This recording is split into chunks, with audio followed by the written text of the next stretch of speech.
foi-me pedido para falar o seguinte: um chamado radical, ser e fazer discípulos de Jesus. Não sei se vai dar tempo de falar sobre o fazer, mas vamos falar um pouquinho sobre o ser. Mas como foi dito aqui, tudo já foi falado, então eu vou repetir muita coisa, ok? Vamos abrir Lucas 9, 23. Eu não sei se claro que esse versículo é muito conhecido, mas Lucas 9, 23 diz assim, dizia a todos, palavras de Jesus, né? Se alguém quer vir após mim, a si mesmo se negue, dia a dia tome a sua cruz e siga-me. Vamos orar. Senhor Deus e Pai, tanta coisa maravilhosa o Senhor já tem falado conosco, e eu peço que o Senhor continue falando ao nosso coração aqui, em nome de Jesus, amém. Seguir a Jesus. Estava pensando sobre o que é o discipulado, e Jesus faz esse convite, né? Siga-me. E eu pensei, na prática, o que significa seguir a Jesus? E eu pensei em três aspectos, em três características do verdadeiro discípulo. Se eu estou seguindo Jesus, então eu tenho que ir aonde Ele foi, fazer o que Ele fez, sentir o que Ele sentiu. Ir aonde Ele foi. Eu acho que Jesus iria nas escolas públicas hoje. Jesus certamente não ficaria em quatro paredes de uma igreja. E se eu quero ser discípulo de Jesus, eu tenho que ir aonde Ele foi. Vamos juntar isso com a palavra muito legal da Rosvita hoje. E isso é que é legal na Bíblia, né, Rosvita? A gente lê o texto, prega sobre o texto 200.000 vezes. Eu nunca pensei nisso que você falou. Nunca meus olhos foram abertos para isso. Hoje foram abertos. Quem é o meu próximo? É aquele que eu vou escolher para ser o próximo. E quem Jesus escolheu, gente? Os fracassados, os destruídos. Muito legal. Eu vou ser o próximo desses alunos das escolas públicas. Eu tenho que seguir o exemplo do mestre, ir aonde ele foi. Foi na casa das pessoas, né? Ele abraçou as crianças, ele dialogou com prostitutas. Ir aonde ele foi. Estava fazendo um estudo sobre cura divina na igreja.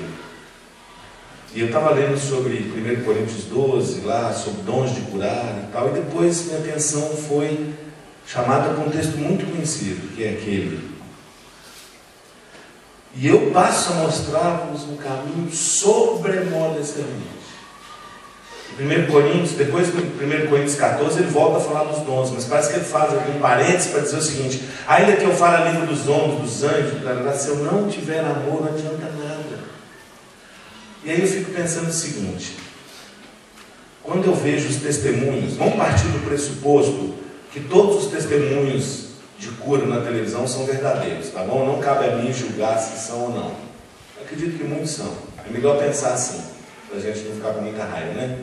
Vamos imaginar que não tem nenhum teatro e que todas as pessoas que foram ali dar o testemunho realmente foram curadas.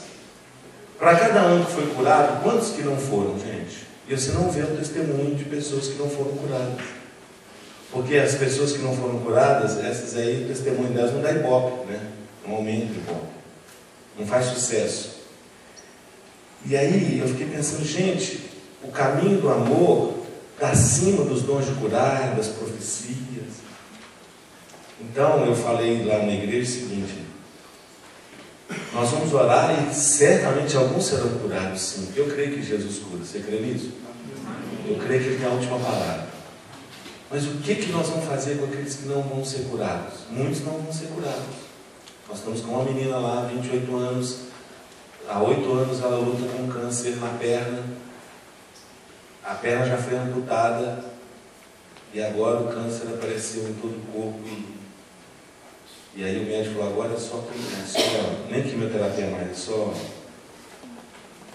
morfina e esperar o dia dela. E a igreja orou tanto e ainda ora tanto por ela, nós vamos continuar orando. Aí eu disse que esse caminho do amor, ele deve nos levar para aqueles que não forem curados, entendeu? Esse caminho levou a Madre Teresa de Calcutá, se você não assistiu o filme ainda, você tem que assistir, a ficar do lado e dar a mão às pessoas moribundas que estavam morrendo na Índia. Né? É fazer o que Jesus fez, é ir onde Ele foi. Né? Nos asilos, nas escolas de periferia, nos hospitais de pronto-socorro, fazer o que Ele fez, sentir o que Ele sentiu, amor sacrificial. Tem de vós o mesmo sentimento que houve também em Cristo Jesus. E é muito legal, gente, quando, antes da multiplicação dos pães, o contexto da multiplicação dos pães é o seguinte: uma única vez você vê Jesus falando com o pessoal assim, vamos para um lugar deserto, para a gente ter um retiro, vinde, vamos repousar, vocês estão cansados. Jesus tinha dado a tarefa para eles, eles estavam voltando, estavam cansados, estressados, e Jesus falou assim, diz o texto que eles não tinham tempo nem de comer, nem de beber, eles estavam muito cansados, vamos para um lugar deserto, vamos descansar. E aí, vamos imaginar a cena, eles foram, aí a multidão percebeu que eles estavam indo de barquinho, foram a pé. Imagina a cena, quando Jesus desce na praia, tinha uma multidão esperando ele, no acampamento de repouso espiritual, de descanso. E Jesus tinha todas as razões do mundo para dizer para aquelas pessoas assim, gente, agora não, está todo mundo meio cansado, os discípulos estão super estressados, eu também estou cansado, a gente não tem tempo nem de comer, né? A gente dá um tempinho. Certamente eu e você faríamos isso, né? Nós estamos estressados, nós estamos cansados.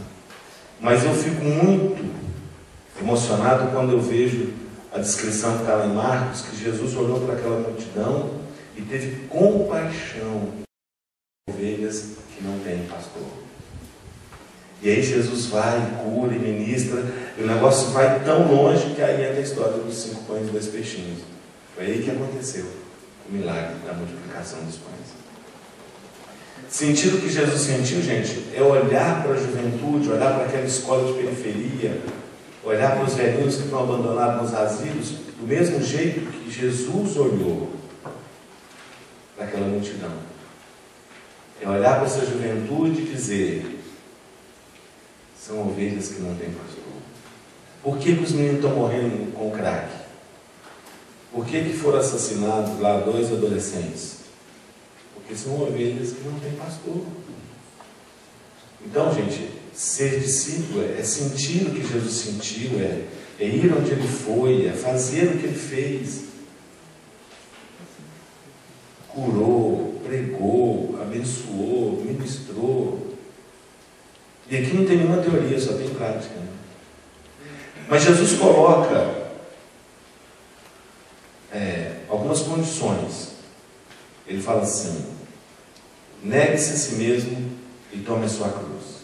O que significa isso? Negar-se a si mesmo e tomar a cruz.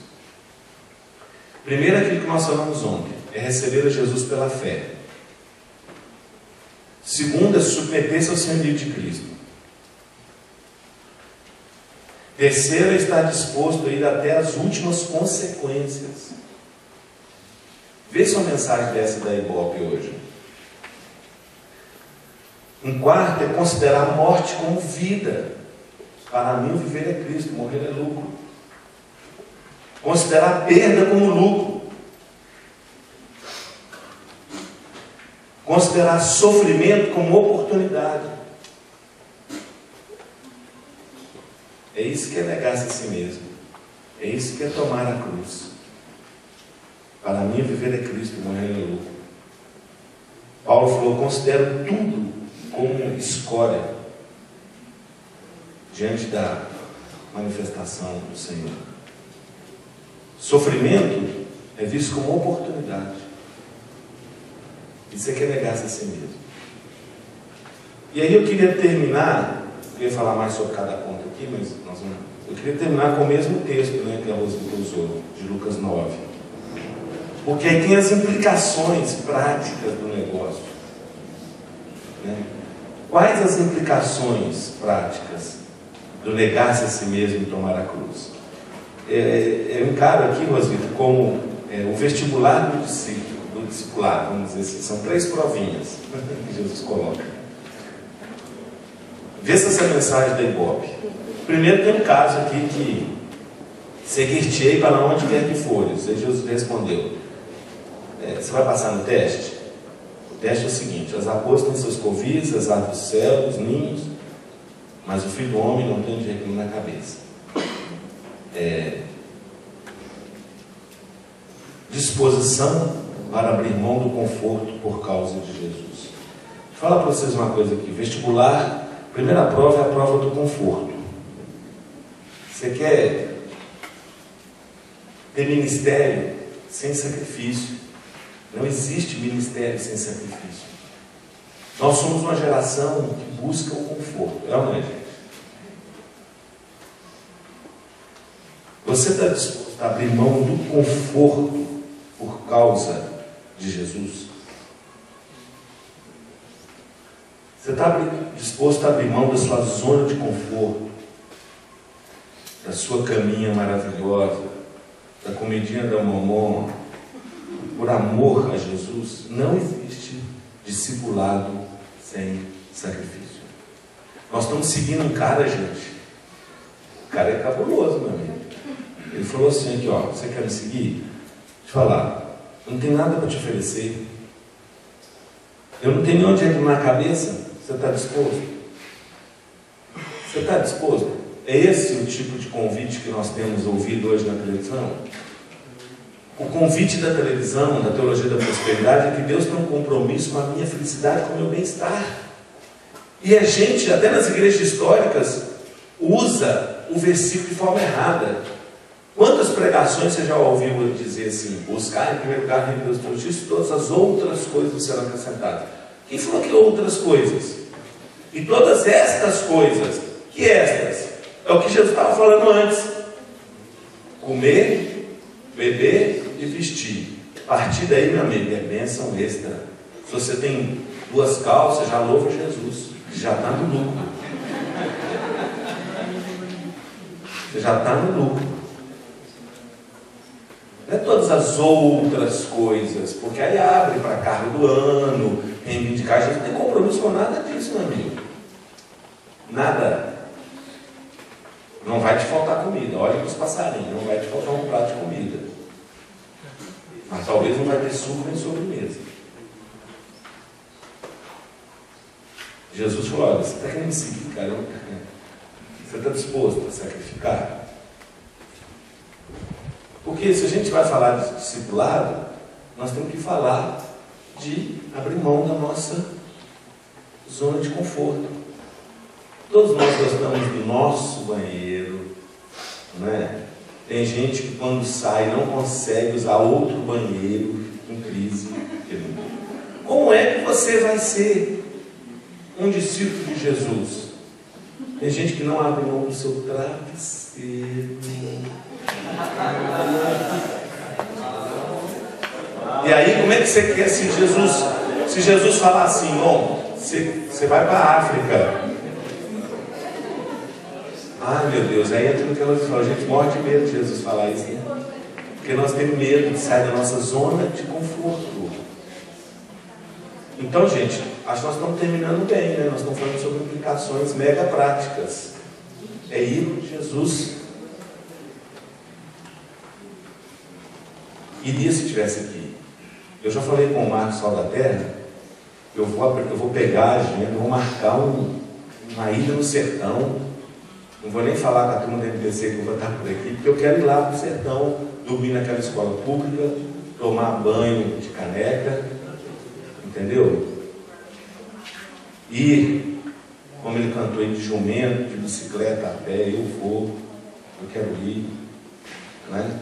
Eu também não tenho problema de dormir no hotel 5 estrelas, não. Igual o Paulo, né? Já me hospedaram em lugares maravilhosos. Beleza. Eu como até a casca da fruta. Mas a questão é aqui no coração. O negócio é aqui no coração. Você está disposto a abrir mão da zona de conforto? Talvez Jesus nunca vai te chamar para ir lá para a África, mas Ele olha os corações. E onde tiver o vosso tesouro, aí vai estar o vosso coração. Segundo teste é o seguinte. Bom, mas isso é até no nosso ministério mesmo aqui, sem ir para a África. Tem gente que está tão cansado, porque nós somos uma geração cansada, estressada, tudo dói, estou nervoso. E você quer liderar jovens, adolescentes, sem sacrifício. Você acha que tem valia de condão para o negócio dar certo. Aí você fala assim, mas que droga, ninguém vai na reunião. Mas não vai porque a reunião é uma droga mesmo. Você só vai porque eu sei que está dirigindo. Você não gastou sacrifício, você não preparou a reunião direito, aquela escola dominical que você nem fez, o negócio tudo vacalhado. Dá trabalho, meu amigo. É inspiração e transpiração. Dá trabalho liderar jovem, ficar acordado até 4 horas da manhã, nos acampamentos, capturando o menino para fugir do quarto. Você está disposto? Eu igual falei, tem gente que quer ter ministério com jovem, mas o ministério dele já é em asilo. O cara que quer dormir 10 horas da noite, quer que todo mundo dorma. Não tem jeito, é asilo que dorme 4h30 da tarde, janta às 3, 6 horas. Adolescente é isso. Então fala de luzinhas amarelas que vão piscando assim, ó. Atenção, se você é do tipo que onde você chega acha o som está alto, o som está alto. É porque talvez está na hora de você ir para outros ministérios mais tranquilos. É isso. Dá trabalho. Tem que sair da zona de conforto. Para trabalhar com adolescente, você tem que abrir mão. Entendeu? E ir estar com esse pessoal. Mas o segundo teste é legal.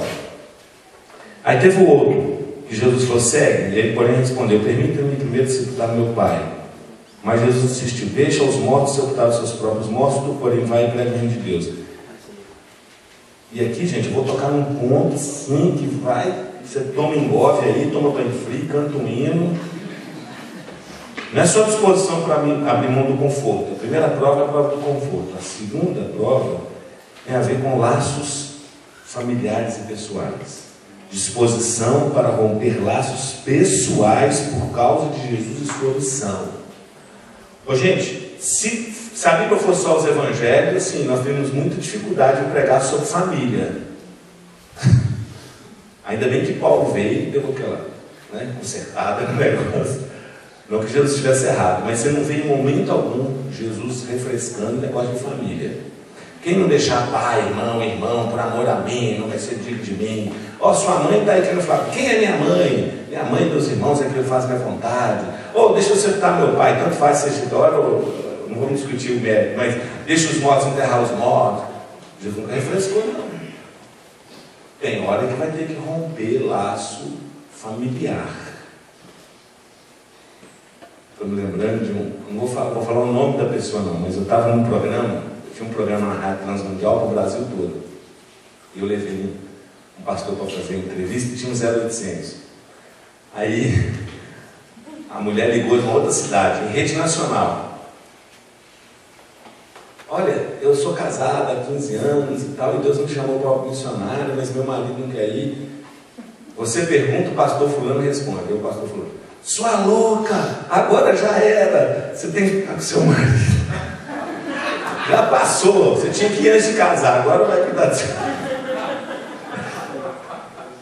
Eu estou dizendo que a mulher vai abandonar o marido, pelo amor de Deus. Eu estou dizendo o seguinte, abrir mão de laços pessoais. Ou seja, você vai ter que abrir mão do convívio com o papai, com a mamãe. Às vezes você está no namoro ainda. Por isso que namoro, gente, é o seguinte: tem que abrir o olho antes para fechar depois. A regrinha é simples, namoro e casamento, é assim. Antes de casar, olho aberto. Casou, fechou, acabou. Então tá namorando, tá noivo, falta um dia pro casamento, olho aberto, cara. Olho aberto. Um pode estar fechado, mas eu tenho que estar abertinho. Para ver exatamente isso, não é? Deus tem falado com você, Deus tem um plano especial, um chamado. Você não está disposto a largar aquilo, aí depois de 10, 15 anos, está casado, em outra situação, aí você fala, puxa, por que eu não fui obediente à visão celestial? Né? Deixar amigos, deixar família, deixar o conforto de casa, para cuidar de uma missão. Ou abrir mão de casamento. A minha irmã, de 45 anos, que morreu em 2005, ela abriu mão do casamento, por amor a Jesus e a sua obra. E ela trabalhava com o Projeto Amar lá em Goiânia. Falou, não vamos casar. E é um direito legítimo, né? Quem inventou o casamento foi Deus. E eu pergunto, quem é solteiro? Levanta o braço. Solteiro, todo mundo é solteiro. E toda vez que eu faço essa pergunta, eu vejo gente que assim, isola. Eu quero perguntar para você, solteiro, você está disposto, se necessário for, abrir mão do seu direito legítimo de se casar por amor a Jesus? Aí, misericórdia. Ser discípulo implica nisso. Porque algumas situações, ainda bem que não é para a maioria, algumas situações, a pessoa só pode trabalhar numa obra específica solteira. Não é a maioria, viu, gente? Mas alguns. Ô Jesus, me inclua fora dessa. Mas você está disposto? Porque Deus conhece o coração. É assim, Deus, eu amo o Senhor tanto. Eu estou disposto a abrir mão do meu casamento, do direito de me casar, por amor a Ti. Você está disposto a ficar 5 anos, 6 anos, 10 anos sem ver sua família, por amor a Jesus, numa obra, num campo qualquer?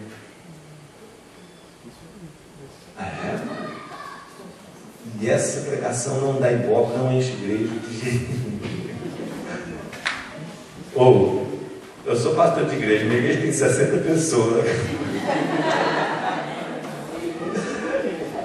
Pequeno demais, né? A gente vai aí, os pastores são avaliados pelo tamanho de igreja, né? Aí fala, você é pastor de igreja? Sou. Quantos membros? A primeira pergunta. Ah, se a gente está pelejando lá, tem 60. Quantos anos? Tem 10 anos. E a receitinha para encher é tão fácil, né? Só colocar umas 2 faixas lá, convidando para a tarde da cura e da libertação. Que e lá a gente ora para domingo toda noite pelos enfermos também. Só que a gente não conta para os outros. Isso não enche igreja, né? Esse convite assim, enche igreja. Dá ibope isso aí, gente. Abrir mão, eu, Gazinha, comediante de Momon, discípulo, para quê? Ah não, eu quero só as bênçãos. Alô? Precisando de bênção, Senhor. A igreja é cliente, né? Igreja é cliente. Igreja é cliente, gente. Não cabe discipulado, não tem nada a ver, é só bênção. É o compromisso com a bênção. E já que tem que ter Jesus mesmo assim, porque Ele é o dono da bênção, então a gente fala com Ele e tal. Porque se pudesse ter bênção sem Jesus também, a gente queria só a bênção. E o terceiro e último teste, está lá. Outro lhe disse, terceira prova do vestibular do discipulado. Seguir-te-ei, Senhor, mas deixe-me primeiro despedir-me de casa. Jesus lhe replicou, ninguém que tendo posto a mão na arama, olha para trás. E olha para trás é apto para o reino de Deus. Disposição para não olhar Rosito tocou num ponto aqui espetacular. Aliás, todos os pontos foram espetaculares. Mas esse negócio do passado, né? Tenho aprendido um negócio muito legal lendo as coisas de Augusto Cury. Eu gosto muito do Augusto Cury. Ele falou assim: não tem jeito de você deletar o seu passado. Tem jeito, tem. Se tivesse uma teclazinha assim, apaga. Mas nós podemos fazer uma releitura. Rapaz, ou releitura. Aí ele usou esse termo da informática. Vamos reprogramar o passado. Como se reprograma o passado? Não tem jeito. Aconteceu. Ele falou, não, dá para reprogramar. E ele chama a reprogramação o seguinte: plantar flores, jardins nas favelas. Jardins nas favelas? Como que é isso? Ele foi muito simples, Marcelo, é olhar para o passado com outros olhos. Então, onde houve o erro, houve o pecado, não fica olhando para o pecado, olha para a graça de Deus. Onde houve derrota, não olha para a derrota, olha para a mão estendida de Deus ali naquela hora. Onde houve dor, olha para o consolo do Espírito Santo. Eu falei, cara, isso é muito legal, muito joia. E a história que eu quero terminar aqui contando, eu já contei essa história 280 vezes no mínimo. Mas não é 280, não é 280 mil vezes. Então, certamente você já ouviu. Mas não tem outra história melhor para contar. Então é essa mesmo aqui para a gente fechar o nosso negócio. Lembra que eu falei ontem que eu ia fazer uma oração pelos cansados? Oração pelos que estão querendo jogar a toalha. Oração por aqueles que falam assim, não dá mais. Então eu sou o primeiro da fila. E eu vou orar por mim mesmo também. Entendeu? É a história. Então, se você já ouviu, ouve ela de novo aí com o coração cheio de compaixão por mim, por não ter arrumado outra história. Esse vestibular, gente, essa última prova do vestibular é a seguinte. Eu vou começar contando com um convite que eu recebi.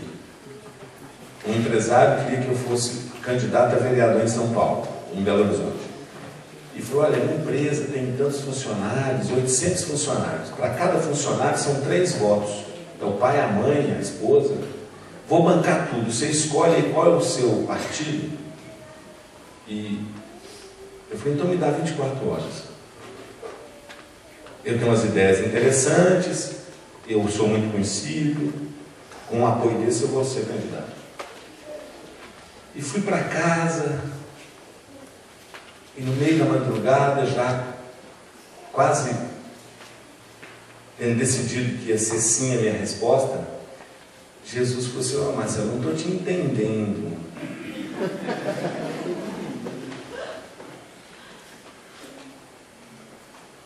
Porque você vai olhar para trás? Eu não sou contra a pessoa ser candidata, não. Né? Está aí a nossa querida Marina, maravilhosa, Deus abençoe. Uma serva de Deus, Marina, uma serva de Deus, bacana. Eu não me envergonho de dar esse testemunho, sabe? Acho que nós precisamos de pessoas assim. Glória a Deus. Mas não é para mim, tá entendendo? Aí eu fui lá no empresário e falei, não posso. Mas por que você não pode? Porque aquele que lança a mão no arado não pode olhar para trás, não tem jeito. E aí, ele falou, mas por que, Marcelo? Ele falou, porque eu não posso ser desobediente à visão celestial. Então por isso que eu falo que se você me vê candidato, você primeiro não vote em mim, segundo, você ore por mim porque eu estou fora da visão de Deus para a minha vida. Um grande favor, não vote, porque às vezes... E aí você fala assim, o Marcelo está com um problema espiritual sério. Ele candidatou, fraquejou, não teve jeito. A história é a seguinte, no final da Segunda Guerra, um missionário foi visitar uma base que foi usada na Espanha com os aviões que foram usados em combate. E esse missionário gostava muito de aviação, e ele foi, e o comandante o introduziu, o levou num dos aviões que foram usados em combate, e ele ficou muito impressionado quando ele viu ali no painel daquele avião um marcador de gasolina com uma linha vermelha no meio. E ele perguntou: o que é essa linha aqui? E o comandante disse: esse é o ponto de retorno, porque o avião decola com o tanque cheio para cumprir a missão. E quando ele chega, esse ponteirinho aí, quando ele chega aqui nessa linha vermelha, significa que o cara tem que voltar. Porque dali para frente, se ele passar desse ponto, que chama ponto de retorno, se ele passar desse ponto, a gasolina não dá para voltar. E o comandante disse: os melhores pilotos foram aqueles que passaram o ponto de retorno, ou seja, na ânsia de cumprir a missão, de cumprir a visão, de cumprir o chamado, os pilotos passaram o ponto de retorno, cumpriram a missão e pagaram com a própria vida, porque não tinha mais gasolina para voltar. E na mesma hora, o missionário lembrou desse texto: aquele que lança a mão no arado não pode mais voltar atrás. Então, gente, o vestibular é o seguinte: disposição para abrir mão do conforto, disposição para romper laços pessoais, disposição para passar o ponto de retorno.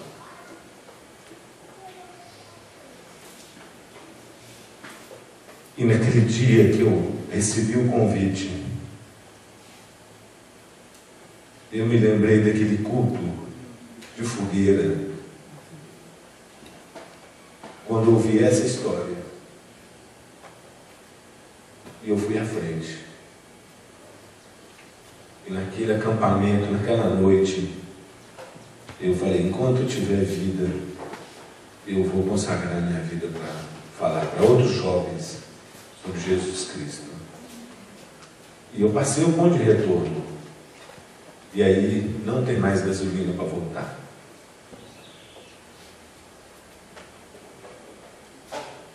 E a Bíblia fala que quero trazer à memória o que me pode dar esperança.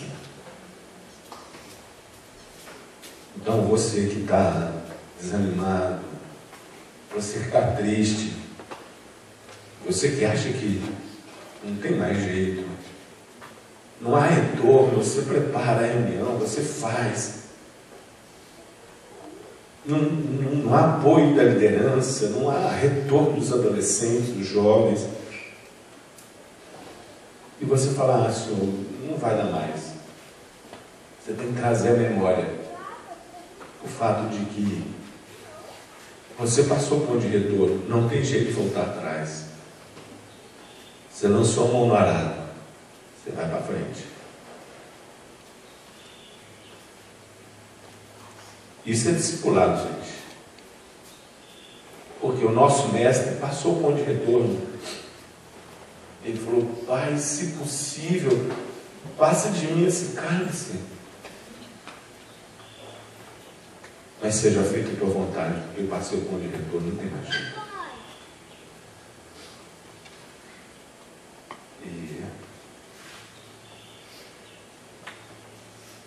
E eu fico lembrando vou terminar com essa história de Pedro, que me toca muito o coração.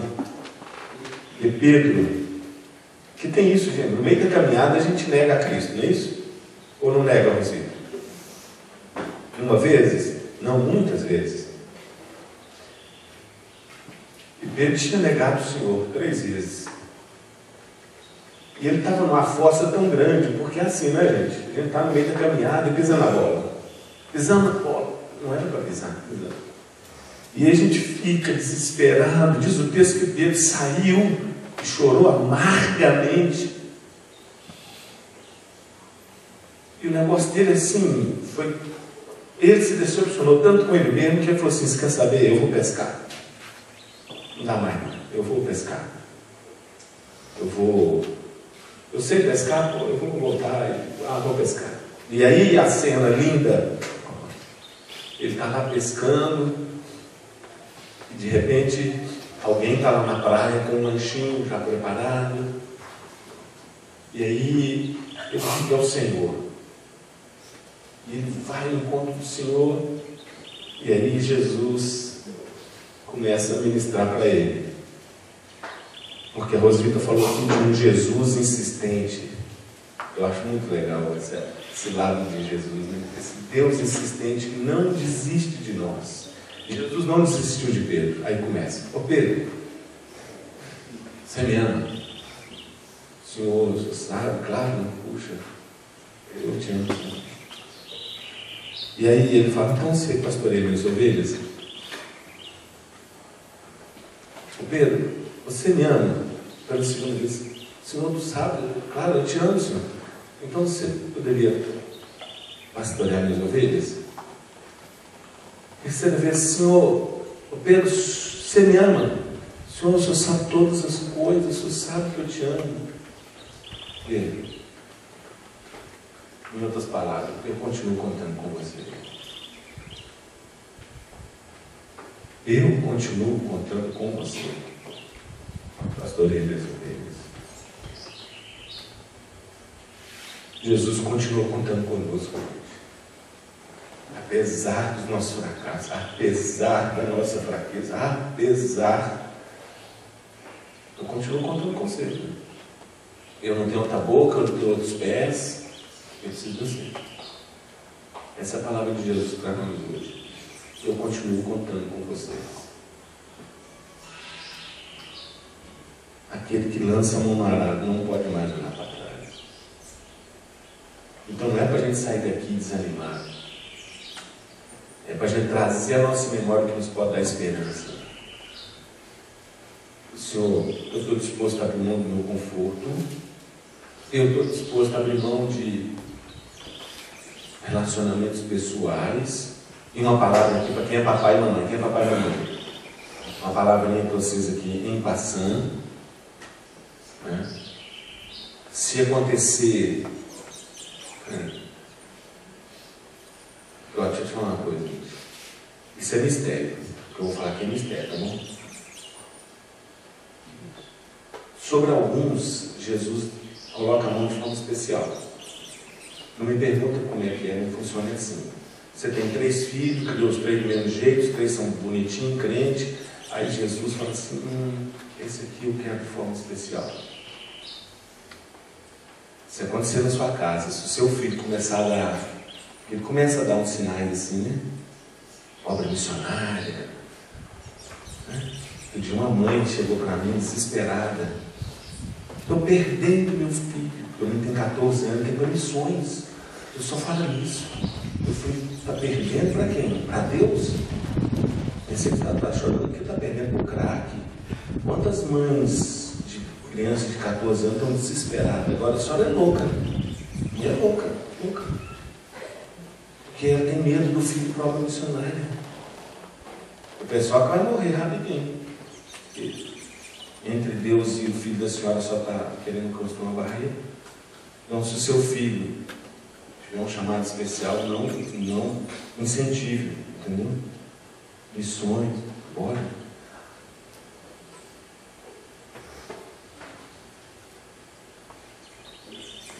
Está disposto? Se seu filho for chamado para uma obra fora do Brasil, em papai e mamãe, correndo risco de morte, de pegar uma malária, está disposto? Se Jesus chamar o seu filho, fala: não, problema nenhum, eu vou no lugar do meu filho. O que é isso? É comigo mesmo. Onde é que é para ir, Jesus? Eu vou. Não, é com seu filho. Está disposto? Está disposto a abrir mão de sua zona de conforto? E passar o ponto de retorno? Então eu queria que nós tivéssemos esse momento, e a Rosita vai nos conduzir nesse momento aqui. Mas como eu prometi, eu queria fazer a oração dos cansados e oprimidos e desanimados e fracassados. Esse é o primeiro aqui da fila. Então vamos fechar os nossos olhos.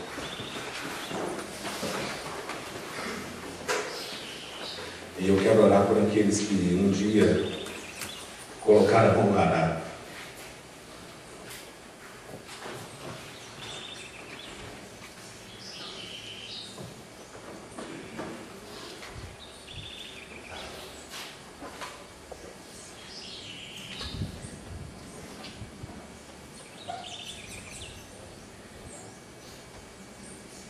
Você lembra daquele dia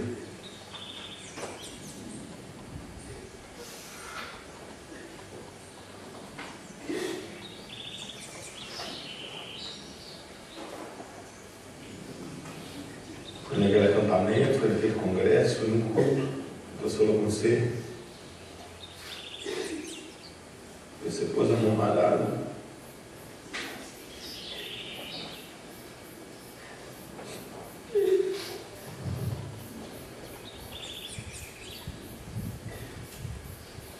Jesus continuou contando com você.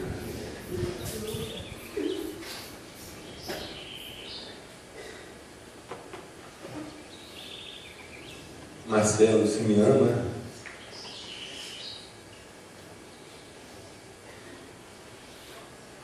Renato, você me ama?